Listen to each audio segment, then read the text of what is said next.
Good morning and welcome back to my channel Madhav study point.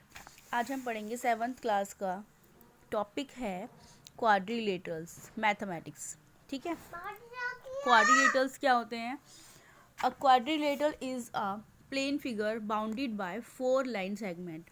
जो भी figure है, मतलब कोई भी फिगर जिसमें 4 साइड्स हो और वो बाउंड हो रही हो, एक दूसरे से जुड़ी हुई हो, क्या कहलाता है? वो कहलाता है क्वाड्रिलेटरल। जैसे कि ये बन गया। ठीक है, मैंने अगर इसको नाम दे दिया ABCND, तो 4 साइड्स हो गई। साइड्स कितनी हो गई? 4। ABBCCDA 4 साइड हो गई। एंगल कितने होंगे इसमें? एंगल भी 4 होंगे। Angle A, angle B, angle C and angle D। अगर हम चाहें तो इसको ऐसे भी लिख सकते हैं, angle DAB, angle ABC, angle BCD and angle CDA। यानी कि जो सेंटर वाला है वही क्या है? Main angle. और लिख ऐसे भी सकते हैं और ऐसे भी लिख सकते हैं। That is clear. नाउ अब क्या है, इसमें साइड्स हो गए, एंगल्स हो गई और लाइन सेगमेंट्स मैंने आपको बता दिए। अगर ये लाइन इस तरीके से मिल रही हो, AC से मिल रही है और DB से मिल रही है, तो ये क्या होंगे? ये होंगे इसके डायगोनल्स। ठीक है, ये हो गया, ये सब होते हैं। उसके बाद वर्टेक्स क्या होती हैं? वर्टेक्स मैंने आपको बताया पहले भी। वर्टेक्स क्या होती हैं? जो कॉर्नर्स हैं, ये कॉर्नर्स हैं ना इसके, ABCD, ये वर्टेक्स होती हैं। इसमें 4 वर्टेक्स होती हैं। ठीक, अब हम पढ़ेंगे एडजेसेंट साइड्स। एडजेसेंट साइड्स कौन सी होती हैं? जो आपस में मिली हुई होती हैं और उनका एक एंड पॉइंट होता है। अगर मैं बात करूं DA और AB की, तो ये दोनों मिली हुई हैं और इनका एंड पॉइंट क्या है? A।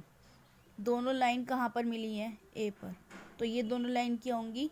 एडजेसेंट साइड्स होंगी। DA एडजेसेंट किसके होगा? AB के। ठीक है, और BC CD ये एडजेसेंट हो गई, ये एडजेसेंट हो गई। इस तरीके से एडजेसेंट साइड्स होती हैं। ऐसे ही एडजेसेंट एंगल भी होते हैं। एडजेसेंट एंगल कैसे होंगे? जैसे ये फिगर है हमारी, एक लाइन सेगमेंट पे, जो एक लाइन सेगमेंट है उस पे जो एंगल बन रहे हैं ये एडजेसेंट होंगे। एडजेसेंट एंगल, एंगल A और एंगल B, ये दोनों क्या हो गए? ये हो गए एडजेसेंट एंगल। ऐसे ही एंगल B और एंगल C, ये भी एडजेसेंट एंगल है। ठीक है, उसके बाद एंगल C और एंगल D भी एडजेसेंट एंगल है, क्योंकि ये एक ही लाइन सेगमेंट पर है। एंगल D और एंगल A भी एडजेसेंट एंगल हो जाएंगे, क्योंकि ये भी एक लाइन सेगमेंट पर है।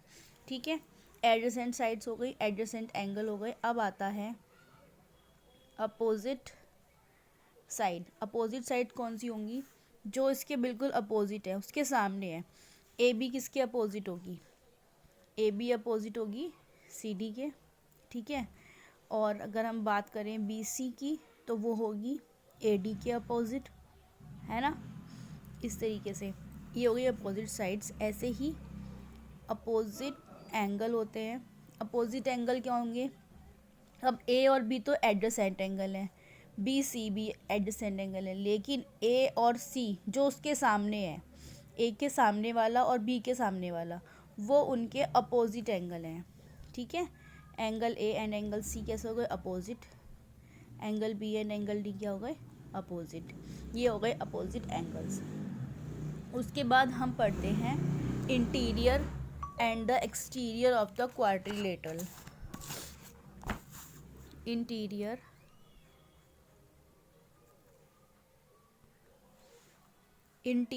And the exterior of a quadrilateral.